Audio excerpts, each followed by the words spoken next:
সুপ্রিয় শিক্ষার্থী, এখন আমরা করবো 4.1-এর 11 নম্বর প্রশ্ন, যেখানে দেওয়া আছে হচ্ছে a to the power l by a to the power m whole to the power n। ঠিক একইভাবে a to the power m divided by a to the power n whole to the power l into a to the power m divided by a to the power l whole to the power m equal to 1 প্রমাণ করতে হবে আমাদেরকে। তো সুতরাং আমরা left hand side ধরে করছি।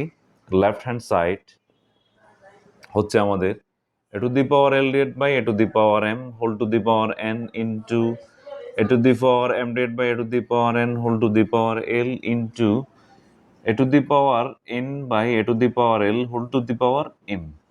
তাহলে প্রথমে আমরা প্রথম বন্ধনীর কাজগুলো করব, পরে আমরা বাইরেরটা করব। তাহলে প্রথমে প্রথম বন্ধনে যে কাজটা আমরা করব সেটা হচ্ছে, যেহেতু a to the power l by a to the power m এটা ভাগাকারে আছে, তাহলে আমাদের কাজ হবে যে সূচকের নিয়ম অনুসারে যদি কোনো রাশির পাওয়ার একই, কোনো রাশি যদি একই থাকে, তাহলে সেটা যদি ভাগাকারে থাকে সূচকের ক্ষেত্রে সেটা হচ্ছে উপরের রাশির পাওয়ার থেকে নিচের রাশির পাওয়ারটা বিয়োগ হবে, তাহলে দুইটা মিলে একটা হবে।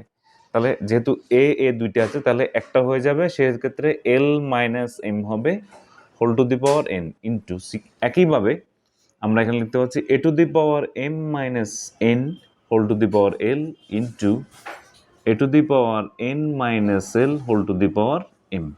এবার আমরা গুণ করে দিচ্ছি, যে n দিয়ে এটাকে মাল্টিপ্লাই করছি, n দিয়ে এটাকে মাল্টিপ্লাই করলে a to the power ln minus mn into a to the power ml minus nl into a to the power mn minus lm। তাহলে এখানে পাচ্ছে হচ্ছে, যেহেতু এরা গুণাকারে আছে, গুণাকারে থাকলে সেক্ষেত্রে তাদের পাওয়ারগুলো যোগ হয়, সেহেতু আমরা এখানে লিখতে পাচ্ছি a to the power ln minus mn plus ml minus nl plus mn minus ln। তাহলে আমরা এখানে পাচ্ছি হচ্ছে